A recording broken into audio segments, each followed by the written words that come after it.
బ్రహ్మాన్నిక విగ్రహ. పరమ రహస్యంగానున్న పరబ్రహ్మ విద్యను మానవులు ఉద్ధరించుటకై లోకమునందు వెలిగించుటకు గాను అనేక రూపములను దాల్చి సద్గుణ ఐశ్వర్యములతో కూడి సమస్త కళ్యాణ గుణములతో మంగళ స్వరూపుడై గురు రూపమున ప్రపంచమున ఆవిర్భావము చెందు ప్రభువుడైన నీకు నమస్కరించుచున్నాను. విశేషీవరణము భగవాన్ అంటే ఏమి, శివాయ అంటే ఏమి, విద్యావతార సంసిద్ధి అంటే ఏమి, అనేక విగ్రహ అంటే ఏమి, ఇవి 4 భాగములు చేస్తే దీంట్లో భగవాన్ అనగా భగవంతుడు. భగము అనేటువంటిది గర్భకోశములకు కూడా భగం అని పేరు. భగం అంటే భగారం అనేటటువంటి దాన్ని భవబంధనమునందు చిక్కుకునేటువంటి యొక్క స్థానమునకు భగం అని పేరు. జీవుడు ఆ పరమాత్ముడి జీవరూపము దాల్చినప్పుడు దీనికి భగవంతుడు అంటే ఆ భగమునకు తాను వంతుడయ్యి అనేక జన్మలు ఎత్తుతున్నాడు అనే దానికి కారణముగాను భగవంతుడు అంటే మనం దేవుడు అంటాం. దేవుడన్నా భగవంతుడన్నా ఆ భగవనందు తాను వంతు దాల్చినాడు. అనేక జన్మాలందు తాను వంతుని వచ్చుకున్నాడు కాబట్టి దానికి భగవంతుడు అని భగవానుడు అని. వానుడన్నా వంతుడన్నా ఒకటి. వాహనుడు అంటే ఏమి అంటే తీసుకొని పోయి వచ్చేటటువంటి దానికి వాహనం అని పేరు. మన cycle motor, car, jeep, lorry, bus, aeroplane పేర్లు పెట్టుకున్నట్లనే భగవంతుని కూడా కొన్ని వాహనాలను మనం సృష్టించినాం. ఏ దేవునికైనా కూడా ఒక వాహనం ఉంటుంది. వాహనం అంటే ఏమి, అతను ఊరికే ప్రకటన కాడు. అతను రావాలంటే గరుడవాహనుడు అంటే గరుడ పక్షి మీదే రావాలి అతను.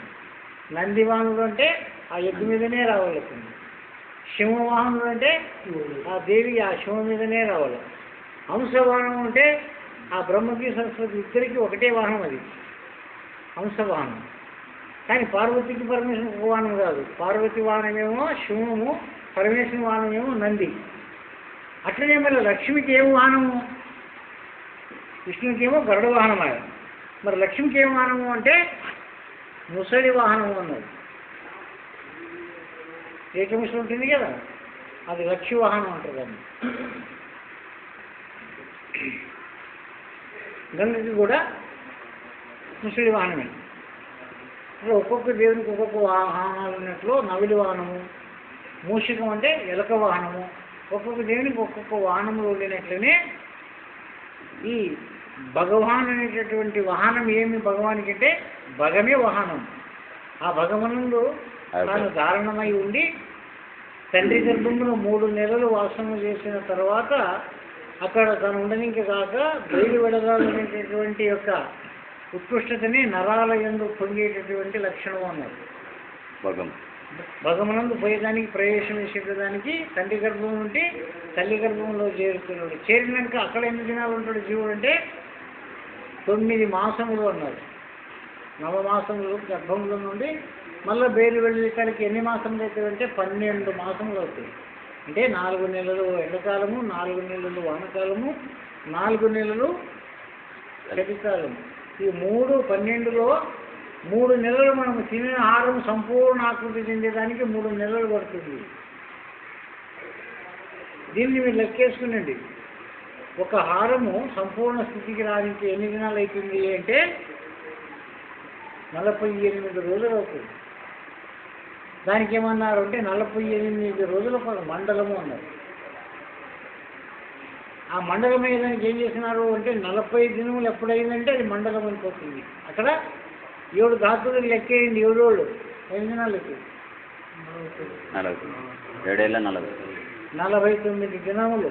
అందుకే రసంకి 7 దినాలు, రుధిరంకి 7 దినాలు, మాంసంకి 7 దినాలు, ఇట్లా 48 దినములకు సంపూర్ణ ఆకృతి చెందుతుంది ఇంద్రియమునందుండేటువంటి కణము అన్నారు. దాన్ని ఏమన్నారు? రతన్కు జతన్ కరో ఒకటివే ఖర్చు కరో అని. ఆ సంపూర్ణం ఇక్కడ అణువులుగా తయారైతే అక్కడ గర్భకోశంలో ఉండేటువంటి శుక్లము ఇక్కడ తయారైతే అక్కడ శోణితం తయారైతుంది. దానికి శుక్ల శోణితమయమైన ఈ దేహం అన్నమయము. ఈ శుక్లశోణితాలు ఏమిటి వల్ల తయారవుతుండవంటే మనం తినినటువంటి అన్నపానాదుల ద్వారా స్త్రీ గర్భమునందు శోణితంగా, పురుషుని గర్భమునందు శుక్లముగా మారి ఇవి రెండింటి యొక్క ఐక్యానుసంధానం ఎక్కడ వెళ్తుందంటే అక్కడ పిండోత్పత్తి అవుతుంది. దీనికి భగం అని పేరు, భగవానుడు అని పేరు. ఇవి మన వారు ఉన్నారు. భగవాన్ శివాయ విద్యావతార సంసిద్ధి అనేక విగ్రహ అంటే ఇప్పుడు రెండైనవి, భగవాన్ శివాయ. మరి విద్యావతార సంసిద్ధి అనేటటువంటిది ఏమి? విద్యావతార సంసిద్ధి అంటే విద్యావతారం అనగా ఉత్తమాధికారులకు జ్ఞాన మార్గము ద్వారా తరుణోపాయము కలిగించే అవతారమూర్తులు. ఈ అవతారమూర్తులు ఎవరయ్యా? ఈ అవతారమూర్తులు అంటే జ్ఞానాన్ని ప్రసాదించడానికి గురు రూపంలో వచ్చినటువంటి వాళ్ళందరూ కూడా, జ్ఞానమూర్తులందరూ కూడా ఈ జ్ఞాన మార్గం ద్వారా తరుణోపాయం కలిగించే అవతారమూర్తులు అందరూ కూడా ఎవరయ్యా? అందరూ అంటే మనకు గురు పరంపరంలో దక్షిణామూర్తి అని చెప్పుకుంటుంది. మరి ఆ దక్షిణామూర్తి నుండి మనకి ఇప్పుడు పొన్నాల రాజయ్య వరకు వచ్చింది చెప్పండి. ఇప్పుడు పొన్నాల రాజయ్య ఎవరు? దక్షిణామూర్తేనా? పొన్నాల రాజు వేరేనా? అట్లనే మరి పొన్నాల రాజయ్య ద్వారా కూడా ఆ జ్ఞానం పొందినటువంటి వాళ్ళందరూ కూడా దక్షిణామూర్తులేనా? అంటే ఎవరి గురువు వాళ్ళకి దక్షిణామూర్తేనా వేరేనా? అంటే ఆ దక్షిణామూర్తినే పట్టుకున్నారు, ఈ దక్షిణామూర్తిని వదిలిపెట్టారా? ఎందుకంటే అదన్నీ పెద్దది కదా. ఆ రూపమే ఈ రూపం అనేటటువంటిది ఎవరికి కలుగుతుంది? ఇది జ్ఞాన మార్గము ద్వారా తరుణోపాయము ఎవరు పొందాలని కోరుకుంటారో వారి కొరకు ఈ అవతారమూర్తులంతా. ఎవరు అవతారమూర్తులు? దక్షిణామూర్తి, వ్యాస భగవానుడు, దత్తాత్రేయుడు, శ్రీకృష్ణుడు, బుద్ధుడు, ఆదిశంకరుడు, శివరామ దీక్షితులు, రామకృష్ణ పరమహంస, రమణ మహర్షి, శ్రీ దయానంద రాజయోగి ఉన్నారు. వారందరూ కూడా ఈ విద్యగా జ్ఞానమును జ్ఞానబోధ గావించడానికి మహనీయులు మాత్రమే విద్యావతారులు. ఈ కృష్ణుడు, రాముడు వీళ్ళందరూ విద్యావతారులు కాదు. వాళ్ళందరూ ధర్మ సంస్థాపనార్థాయ సంభవామి యుగే యుగే అన్నారు. ఈ తాను నిర్మించినటువంటి లోకమునందు ధర్మము ఎప్పుడు అదును తప్పుతుందో ఆయా ధర్మాన్ని సరిపెట్టేదాని కొరకు దుష్ట శిక్షణను చేసి శిష్ట రక్షణ చేసేదాని కొరకు వచ్చే అవతారములన్నీ ఆ పరమాత్ముడు తాను నిర్మించిన మార్గం తప్పిపోయినటువంటి పసులు కాసిన వాళ్ళకి, దానికి వాళ్ళకి పశుపతి అని కూడా ఒక పేరు ఉంది పరమాత్మకి. మరి పసులు అంటే ఎవరే అంటే ఈ జీవులన్నీ పసులే. జీవంతో కూడుకున్నటువంటివన్నీ కూడా పశు స్వరూపమే. వీటినన్నిటినీ సక్రమైన మార్గంలో ఉంచేదానికి ప్రయత్నం చేసేవాడే పశుపతి. మరి ఈ జ్ఞానబోధన చేసేటువంటి వాళ్ళని ఎవరయ్యా అంటే వీళ్ళందరూ ఈ జనన మరణ తరుణోపాయముల కొరకు జ్ఞానమును కలిగించేటటువంటి దానికి అవతరించినటువంటి వాళ్ళందరూ కూడా వీళ్ళకి ధర్మ సంస్థాపనం అవసరం లేదు.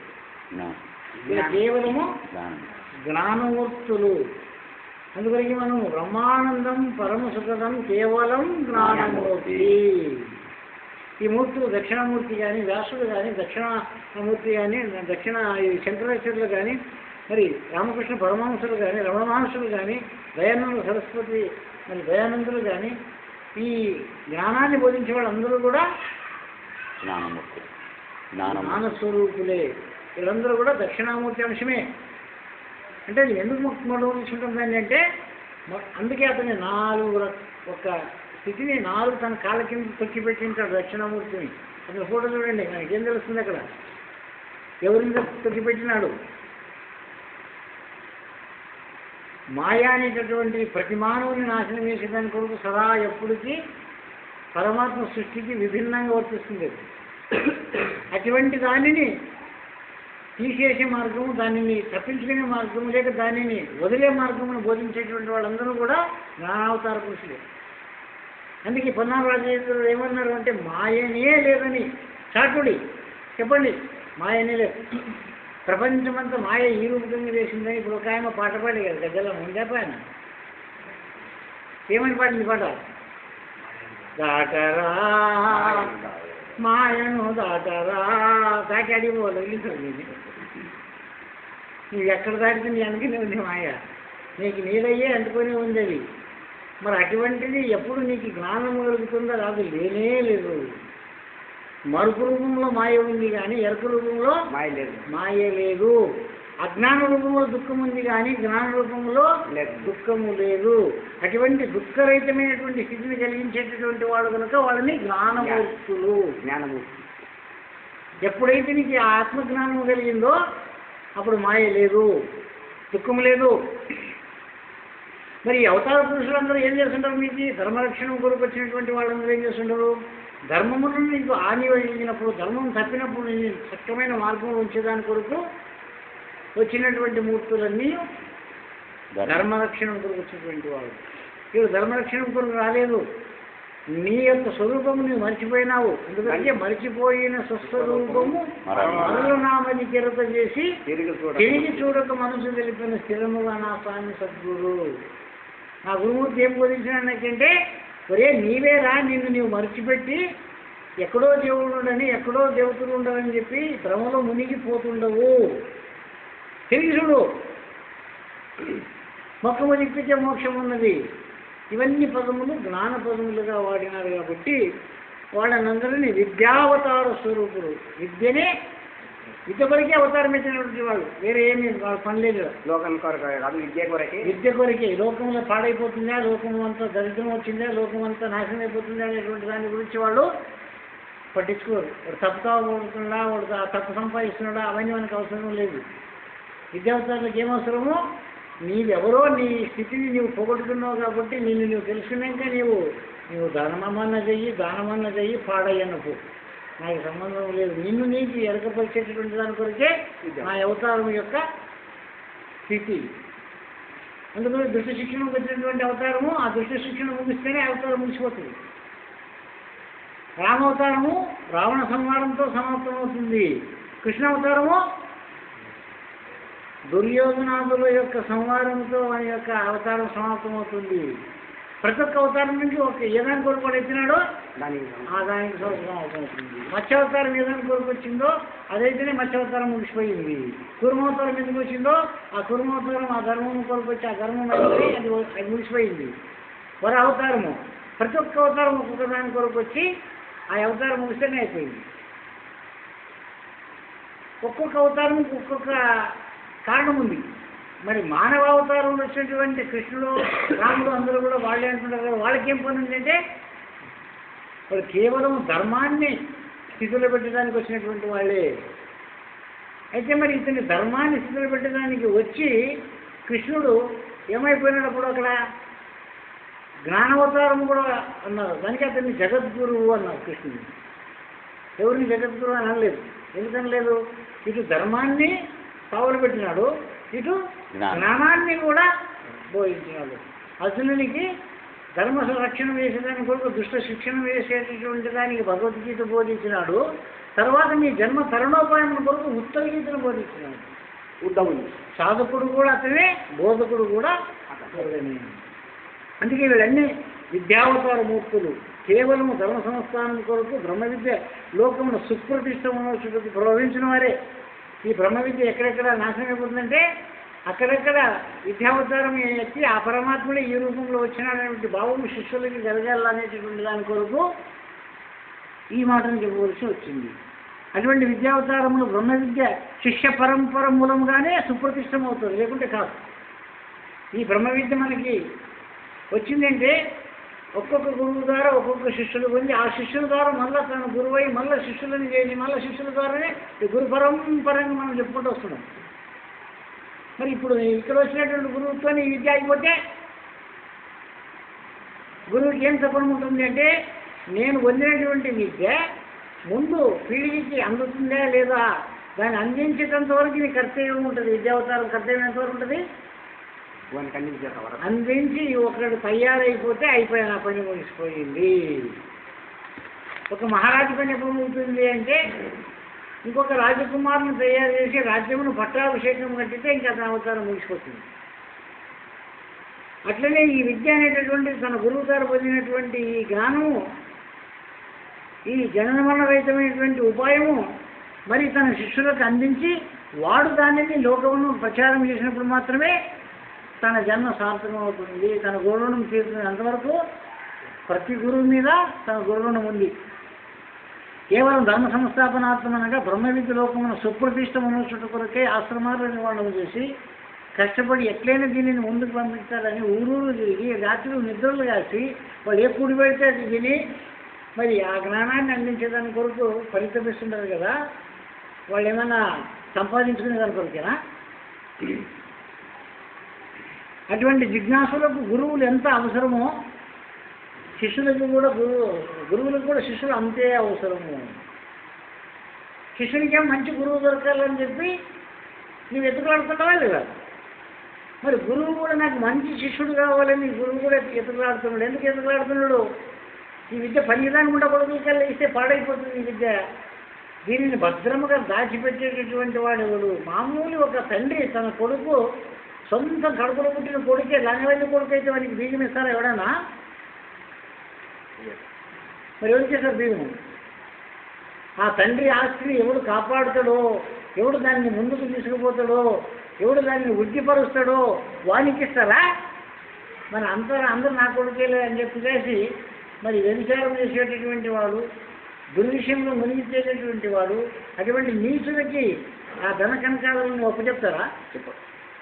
మరి ఒక సామాన్యమైనటువంటి నశ్వరమైనటువంటి ధన కనకాల వస్తువులనే అధికారంగా తన కడుపులో పుట్టిన కొడుకునికి ఈయనోడు మరి గురువు తన గురువు ద్వారా పొందినటువంటి ఆత్మజ్ఞానాన్ని అతి రహస్యమైన బ్రహ్మ విద్యని మరి ఎవరికి అందిస్తాడు?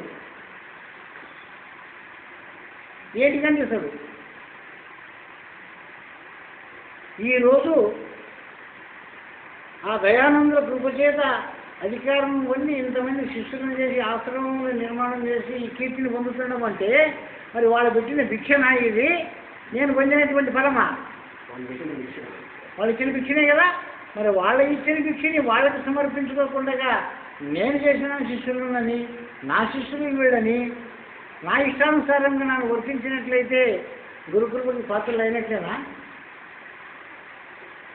గురువులను కాపాడినట్లేనా? గురుధర్మని రక్షించుకున్నట్లేనా? గురుధర్మను పోగొట్టుకున్నట్టు. మరి ఆ గురువు ద్వారా మనం బోధలు విని ఆ గురువులని నిందించేటటువంటి దానికి అది ధర్మమును సరిపోతుందే? పోనీ నీవు స్వయంగా తెలుసుకున్నావా? కాదు. మరి ఎవడో ఇచ్చిన భిక్ష ద్వారా నీవు జ్ఞానం పొంది నేను జ్ఞాని అనేటువంటి అహంకారానికి మూలమైతుందంటే మరి నిన్నేమనాలా? నీచుడు అనాలన్నా ఏమనాలా? ఎవరి కృపచేత నీ బోధనించో అటువంటి వారినే మనం నిందానికి గురి చేసినట్టయితే ఏమవుతుంది? ఆ మాటకే చెప్పింది భాగవతకృష్ణయ్య గారు. పెద్దలు నడిచే నడతను ఏమనకు, పెద్దలు చెప్పేటి శుద్ధులు పెడిచెవులు వినకు, పెద్దల కన్నా నే పెద్ద ననకు. పెద్దలు నడిచే నడతను ఏమనకు. సందీప ఇన్ని రీతిగా చేసినప్పుడు ఏమబ్బా నిన్ననే మాట్లాడుతుంది ఏమి గుడ్డుముట్టులేని తత్వాలు పాడుతున్నాడు ఎవరు? రాజరాముల ఇది గాడిద రాముల అని చెప్పి సభలనే అంది. ఇప్పుడు ఏం లేదు. ఇప్పుడు ఇది జై అన్నదనా? ఇప్పుడు అది కానీ అంత తత్వం లేదు, ఏమి లేదు, అది పాడాలంటే కూడా ఇంట్రెస్ట్ లేదు, ఇష్టం లేదు, యోగ్యత లేదని తెలిసినప్పుడు కూడా ఇప్పుడు వాళ్ళ అధికారులు. అందుకొరికే గురువు గాడికి కూడా జై అనాలంట. అందుకే ఈ విషయం తెలుసుకున్నారు మీరు.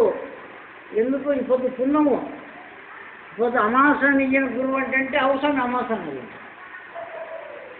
వేరే ఇప్పుడు కూడా ఈ పొద్దున పుణ్యం ఉంటే నేను అమాస అంటే నీవు అమాస అంటే ఉంటావు కదా. మరి నీవు అనేదే నిజం. నువ్వేం చెప్తావో అదే నిజం స్వామి. అది ఉండింది నిజం కాదు నాకు. నీవేం పలుకుతున్నావు కదా గురువాక్యము. అందుకే నేను గురువాక్యం పాటిస్తాను కానీ ఆ పుణ్యమాసం నేను పాలించడం లేదు. అందుకే నేను కుక్క మాంసం తినన్నావు కాబట్టి నేను తిన్నాను కానీ అది కుక్క మాంసమో నక్క మాంసం నాకు అవసరం లేదు. తినని నీవు ఆజ్ఞ ఇచ్చినా కాబట్టి తింటున్నాను. ఇది గురువాజ్ఞని పాలించినటువంటి వాడు. అంటే నీకు జ్ఞానం లేక పాలించినాడా, జ్ఞానం ఉండి పాలించినాడా? అయితే నీకు తెలియదా? తెలిసి ఎందుకు పాలిస్తున్నాడు? అది ప్రతి సాధకుడు ప్రతి శిష్యుడు ఇది మొట్టమొదటి గమనం ఉండాలి. సాంఘిపై చేసేది తప్పు అని మనకు తెలుస్తుంది. తెలియదా? ఏం పోయి ఇది చేస్తారు కదా, పెద్దలేమో అట్లా చేసిపోయారే, మరి వాళ్ళందరూ అధికారం లేదు నా శిష్యులే అని చెప్పి చేయాలి లేకుండా లేదు అని అంటుండడు. మరి ఇప్పుడు అతనికి ఏమనాలా? ఇష్టం వస్తే తీసుకో, ఇష్టం వస్తే మాట, రెండే మాటలు. ఇష్టం వచ్చినా ఒప్పుకో, నడుచుకో. ఒప్పుకుండేది నీకు వదులుకో. అంతేగాని నీ వికెట్ చేస్తావు అనేటటువంటి నీకు లేదు.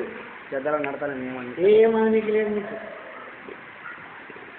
ఈ మాటని ఎందుకు చెప్పవలసి వచ్చింది అంటే ఒక్కొక్కప్పుడు గురువులు కూడా తమ అంతఃకరణం నందు ఏమి దోస్తుందో అది చేస్తారు. మీరు పరమానంద శిష్యుల కథ చూసినారా? సినిమా చూసినారా? చూసినాను.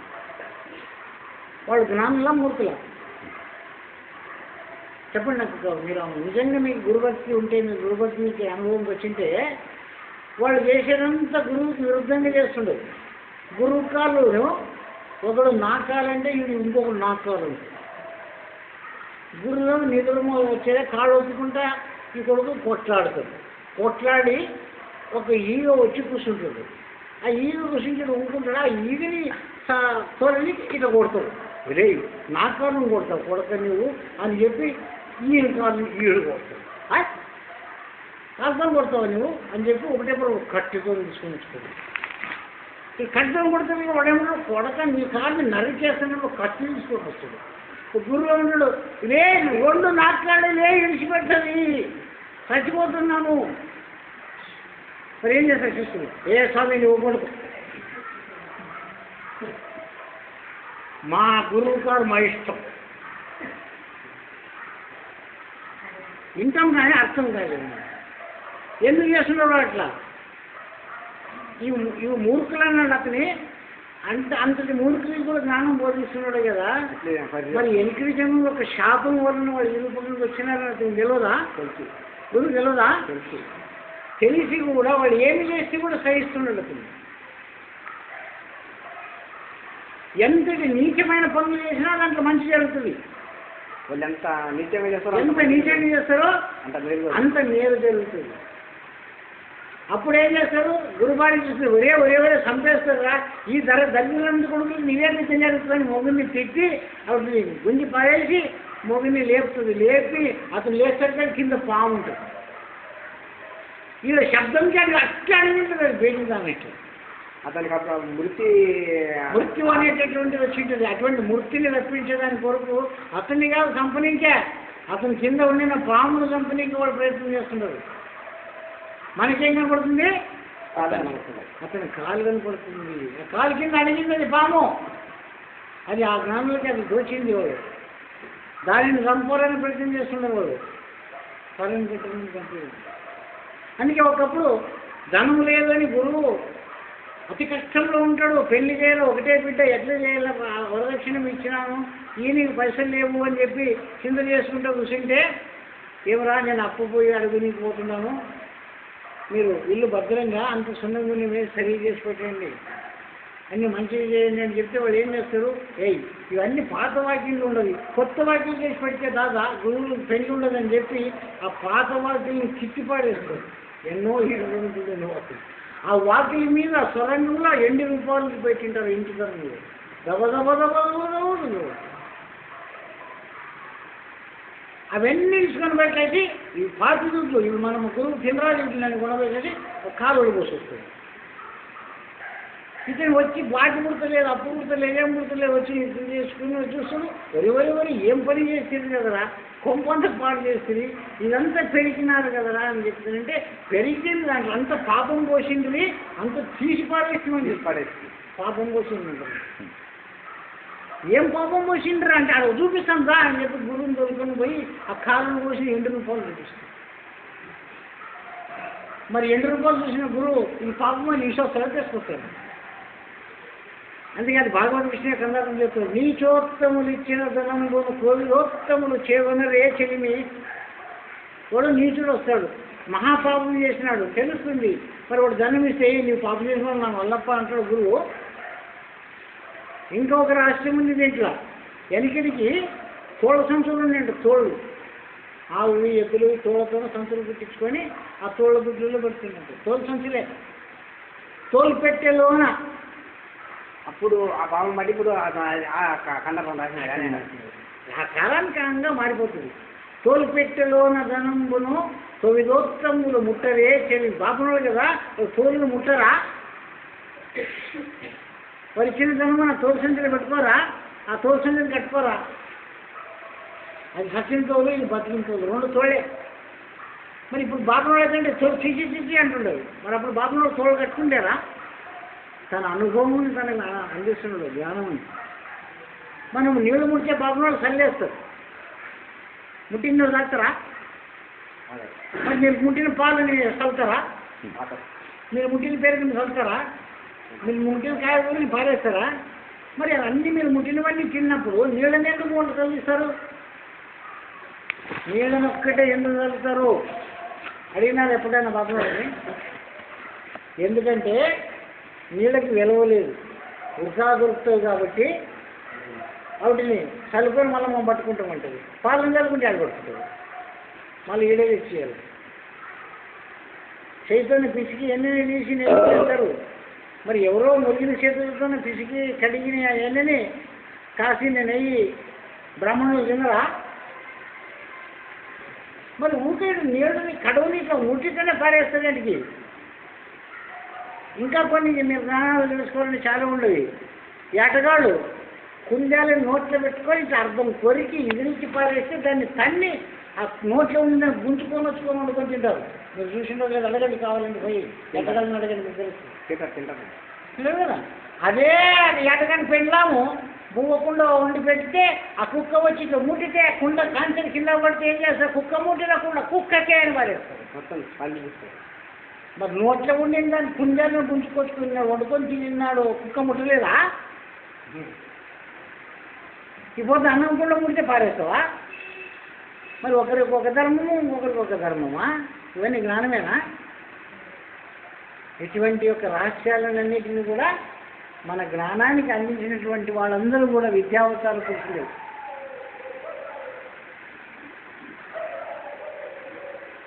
బ్రహ్మ విద్య శిష్య పరంపర మూలముగానే సుప్రతిష్టమగును. జిజ్ఞాసులకు గురువులు ఎంత అవసరమో గురువులకు శిష్యులు కూడా అంతే అవసరం. వారి ప్రబోధ ప్రచారముల వల్లనే విద్యావతార సంసిద్ధి వాళ్ళు పుట్టిన దానికి వాళ్ళు గురువు అయిన దానికి సార్థకం అవుతుంది. మరి ఎవడు శిష్యుడే కాకుండా ఆ విద్యనే నిష్ప్రయోజనం అయిపోతాడంటే ఆ గురువు అయ్యి ఏం చేయాలి? వాడు ఏం చేయాలి? గురువు అయ్యి పేరుకి గురువు అయ్యి ఏం చేయాలి? వాడు ఆశకు కూడా నాన్న గురువు కావాలని కూడా ఎంతైనా తిప్పలు పడి లంచం ఇచ్చి ఆ గురువు దగ్గర అధికారం తెచ్చుకుంటాం. తెచ్చుకొని ఏం చేస్తాం? ఆ సంసిద్ధిని మీరు సాధించినట్లయితే సార్థకం అవుతుంది. మరి సాధించకపోతే దుడ్లు కొనుక్కొచ్చుకొని పెట్టుకొని ఏం చేస్తాను? అది అధికారం తెచ్చుకొని ఏం చేస్తావు? మరి నీకు ఆ సంసిద్ధి ఉంటే తీసుకొని వచ్చిన దానికి పోయే అవసరం లేదు. అదే నీ దగ్గరికి వస్తుంది. నేను దాని దగ్గరికి పోయే అవసరం లేదు, అదే నీ దగ్గరికి వస్తుంది. ఈ అవతార సాఫల్యం కాగలదు. శివకేశవుల అవతారములు అనేకములు కానీ అందు విద్యావతారములు 2-3 మాత్రమే. శివకేశవుడు ఎన్నో అవతారాలు వచ్చినవి. శివుడు ఎన్నో అవతారాలు ఎత్తినాడు, విష్ణువు ఎన్నో అవతారాలు ఎత్తినాడు. కానీ దాంట్లో విద్యావతారములు ఎన్ని ఉండవంటే శివకేశవుల్లో 2-3 ఉండవంట. 2-3 మాత్రమే విద్యావతారములు.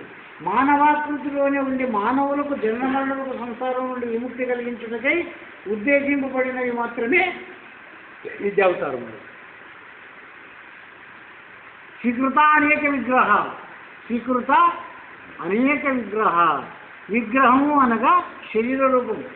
విగ్రహం అంటే గుడి పెట్టింది ఒక్కటే కాదు. ఆ రూపం ఆ విగ్రహం చూసినప్పుడు ఏమనుకున్నారంటే ఈ నా శరీరమే ఆ రూపంలో అక్కడ నిలిచి ఉంది. దాని కొరకు ఏమన్నారు? దేహో దేవాలయో ప్రోక్తో జీవో సనాతన. ఇవన్నీ వాడు అనుభవం ద్వారా చెప్పిన నా విద్య అనుభవం లేక చెప్పినారా? అనుభవం ఏంటి? దేహమే దేవాలయము. మరి ఇటువంటి దేవాలయం పవిత్రంగా ఉంచుకున్నారా లేదా? దేవుడు ఉండేటువంటి దేవాలయము స్వచ్ఛంగా ఉండేటువంటి దేవాలయంలో దేవుడు ఉంటాడా? మరి పెండ ఎరువు తెచ్చేసిన గుళ్ళలో దేవుడు ఉంటాడా? స్వచ్ఛంగా ఉంటేనే ఉంటాడు. గబ్బుండిన గుళ్ళలో దేవుడు ఉంటాడా? మరి మామూలు మనం పెట్టిన విగ్రహంలోనే అంత స్వచ్ఛంగా పెట్టుకుంటుండమే కదా. మరి ఈ దేహమైనటువంటిది దేవాలయం అన్నప్పుడు, ఈ దేవాలయంలో ఉన్నటువంటి దేవుడు ఉండడం అన్నప్పుడు ఈ దేవాలయం ఎంత స్వచ్ఛంగా ఉండాలా? ఎంత పవిత్రంగా ఉండాలా? ఎంత దృఢముగా ఉండాలా? ఎంత నిశ్చలముగా ఉండాలా? అప్పుడే అది జ్ఞానం అనిపిస్తుంది. కానీ మరి దీన్ని మురిగిన వ్యాపారాలు దీంట్లో పెట్టుకొని, మురిగిన గుణాలను దీంట్లో పెట్టుకొని, అహంకార అభిమానాలను దీంట్లో నింపుకొని నాలో కూడా దేవుడు ఉన్నాడంటే రాజుడు. స్వీకృతానేక విగ్రహం అనగా శరీర రూపము, అశరీరమైన పరమాత్మ. ఏ పరమాత్మ అంటున్నామో, ఏ బ్రహ్మం అంటున్నామో, ఏ గురువు అంటున్నామో వానికి శరీరం లేదు, అశరీరుడు. అందుకే ముకటమానం రాసి పెట్టింది అశరీరం సర్వదా హస్తి. ఈ శరీరములు రహిత ఎప్పుడైనా పడిపోయేవి, పాడైపోయేవే. ఈ శరీరం దానం చేసింది ఏదైతే ఉందో అది పోదు, అది పడిపోదు, అది ఎప్పటికీ ఉంటుంది. మరి నాన్న చేస్తున్నాను భయం నీకు ఎందుకు వచ్చింది? నీకు ఎందుకు వచ్చింది భయం అంటే ఇది నేను అనుకున్నావు కాబట్టి నీకు భయం వచ్చింది. ఎవరు నీవు ఇప్పుడు? శరీరమా? శరీరం దానం చేసిన అశరీరమా? మరి అశరీరం అనే నీ శరీరం అని తెలుపుకుండగా ఈ శరీరం అభిమానం బతుకని వస్తుండవే, దీంట్లో ఉంటే నిలుగుతుండవే, దీని నిండా అభిమానాలు అహంకారాలు నింపుకుంటుండవే. ఇది మీరే కాదు.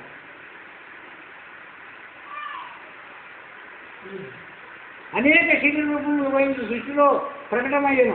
అందు తన్ను తాను ప్రకటపరుచుకున్నటకై ఎందుకు వచ్చినా ఈ శరీరాలంటే అన్ని శరీరాల కంటే, అన్ని జన్మాల కంటే ఉత్తమమైన మానవ శరీరం ఎందుకు వచ్చిందంటే తనను తాను తెలుసుకుని వచ్చిందే ఈ జన్మ. మానవ జన్మ వచ్చింది ఎందుకయ్యా? తనను తాను తెలుసుకుంది. ఏమి సాధించడానికి వచ్చింది ఇది? తనను తాను ప్రకటపరుచుకున్నటకై బ్రహ్మ విద్యను వెలింపజేసి దాని ప్రబోధ ప్రచారములకై మాత్రమే మానవాకార సార్థక. ఎన్ని గుడి గోపురాలు కట్టినా సార్థకత లేదు.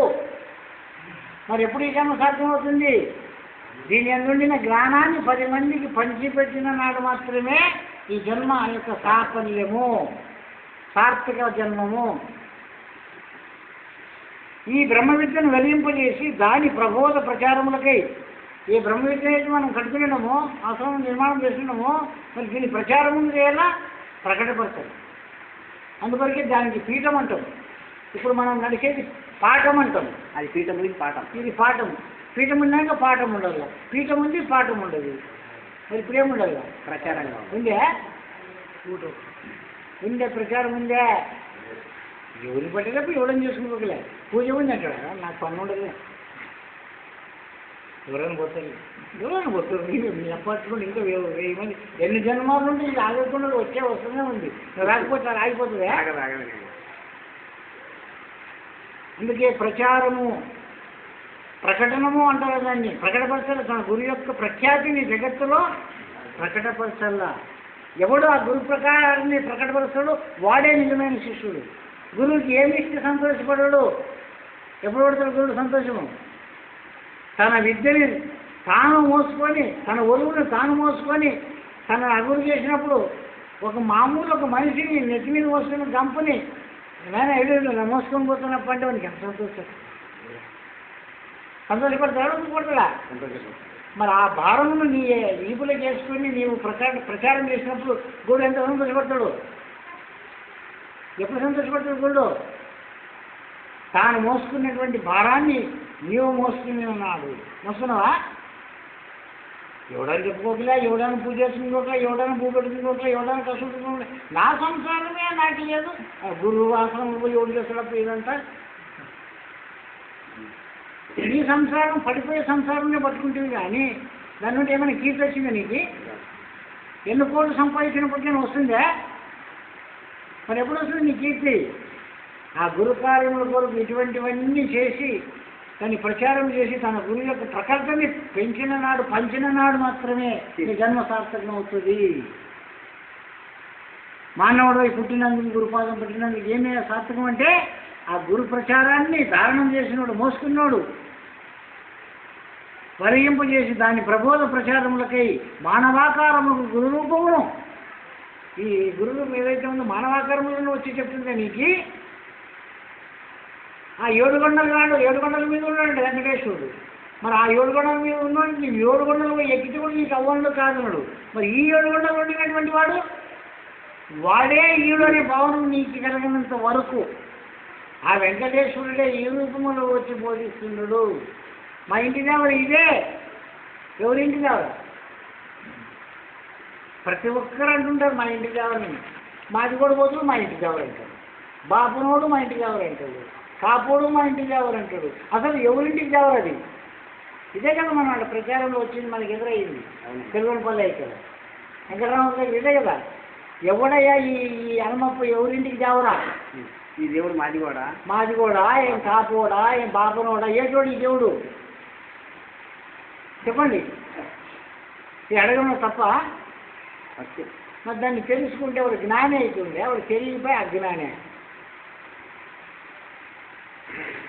ఎవడు తెలుసుకుంటాడో వాడు జ్ఞాని అవుతాడు. నిజమే, ఇది నాడే మాట సత్యమే. ఒకప్పుడు ఇది కూడా అతని కూడా మానవ రూపంలో వచ్చినాడే కదా, ఆంజనేయుడు కూడా రాముని సేవ చేసినాడే కదా, గురు సేవ చేసినాడే కదా, గురు భక్తులే కాదు అతని. ఆ భావంతో గురువును సేవిస్తుంటారు. మీరే భావంతో చేస్తుంటారు. హనుమప్ప పోతే దయ్యాలు కావాలనుకుంటారు, పిశాచులు పట్టుకునుకుంటారు. హనుమంతుని చాలీసు చేసినంటే దరిద్రం పోతుందనుకుంటారు. శని ఎక్కేకి లేదని ఇంకా కొందరు. ఎందుకంటే శనిని పాల్గొట్టాడు కదా హనుమప్ప. చెప్తున్నానంటే దాన్ని అంట శని ఎక్కినాక ఏం చేస్తుందంటే గుళ్ళు తీసి తన మీద వేసుకుంటుంది. మరి ఎవరు తగ్గిపోతుంది? గుళ్ళు ఎవరు తగ్గుతాయి? ఉన్నాడు కాబట్టి అబ్బా నీ వద్ద నేను కాదు కదా స్వామి ఉండి ఎన్ని నెలలను ఉండదు వద్దు వల్ల అయితే నీ తగ్గి అట్లయితే నీవు ఎన్ని దినాలు ఉంటాను అనుకున్నావు నీ తంటకే రాను, నీ తండ్రికే రాను. ఇక నీ నామం ఎక్కడ ఉంటుందో అక్కడ నేను ఉండను, రాను అని వచనం తీసుకున్నాడు. ఇవన్నీ వాడు చరిత్రలో జరిగినటువంటి దాని వరకు మనం కూడా ఏం చేస్తాము? హనుమప్ప గుడికి వచ్చి మన కూడా క్షమించాడు. శనివారం నాడు పోయి కలిసి 2 ఇంకెట్ ఇంటి నుండి పట్టుకుని పోతారు, 2 రోజులు పట్టుకుపోతారు, గంట పోస్తారు, 2 ఇంకెట్ గంటిస్తారు. ప్రతి దినం హనుమప్పకి పోయిన వాళ్ళని చూడండి ఏం పడిపోతారు, అనవో 2 అనవో 2 ఇంకెట్లు పడిపోతారు. కొంతమంది అంటే నూనె కూడా ఉత్తమ ఇంకెట్లు పట్టుకుని పోతారు, అది అంటే సరే ఇంటిలో తిరుగుతారు, తాము గాలి చెప్పి తిరుగుతారు వస్తారు. మరి భక్తి అంటావా భక్తి కాదంటావు? ఏమంటావు దేవుడు చెప్పు? భక్తి అంటావా భక్తి కాదంటావా? భక్తి ఆ కోరికలు హనుమప్ప తీస్తాడా తీరుడా? చేస్తాను ఆయన వాళ్ళ కోరికలు ఉన్నాడా లేదా? ఉన్నాడు. మరి ఎట్లున్నాడు? వాళ్ళకు ఉన్నాడు. ఎట్లున్నాడు? మరి నీకేనంటే మూర్తి అది రాయి నీవు నిలబెట్టిందే కదా, అది ఎవరు నిలబెట్టేదండి? నీవు నిలబెట్టింది దేవుడు ఎక్కడికి? నీవు దేవుడా లేదా? అది నన్ను నిలబెట్టినా కాబట్టి నాకు దేవుడే. దేవుడే నీకు దేవుడా మనకి దేవుడా? లోకానికి నాయన. లోకానికి నీవు నిలబెట్టింది దేవుడైతే నీవేం కావాలా? నేను దయ్యమైనా నీవేం కావాలప్ప? నిలబెట్టినటువంటి రాయే దేవుడు అయిపోయా కానీ నిలబెట్టినవాడు నీరమైతుంది, గాలి అవుతుంది. దయ్యమైన సృష్టిలో ప్రకటమైన అందు తను తాను ప్రకటపరిచినట్టుకై బ్రహ్మేతుని వెలింపజేసి దాని ప్రబోధ ప్రచారములకై మానవాకారము గురురూపమున పరమాత్మని ఆవర్భించుతూనే ఉండును. అందుకే శివుడు గురురూపమును వచ్చి చెప్పకున్నా ఆ బ్రహ్మమును గురించి ఎవరు తెలియగలరు?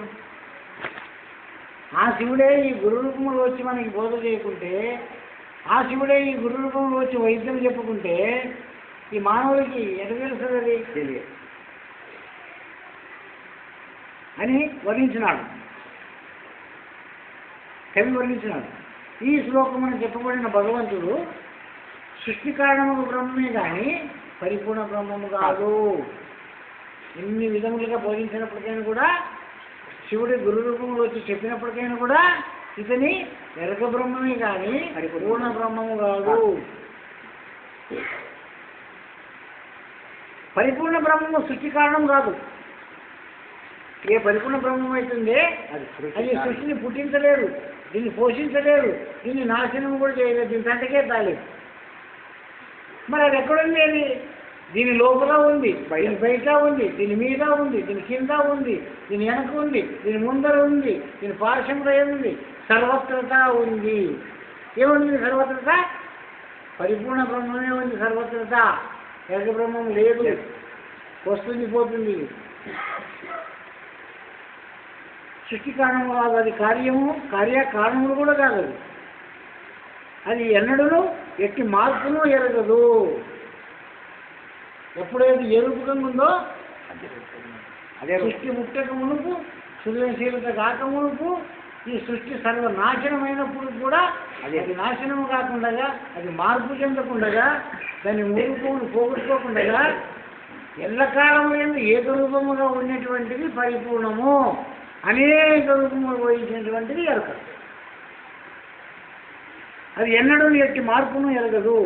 సర్వ ప్రాణికోటికి గాను తాను అయి వాని యందు జీవరూపకంగా ప్రవేశించిన సచిదానంద వస్తువే సర్వరూపనామక్రయములు వహిస్తుంది. కానీ అనేక సాంప్రదాయక గురువులుగా విద్యావతారములుగా దాల్చినది అన్నింటికన్నా గొప్ప స్వరూపము గలది గురు స్వరూపమే. పరిపూర్ణ పరబ్రహ్మము గొప్పది కాదు, కొద్దిది కాదు, అది చిన్నది కాదు, పెద్దది కాదు,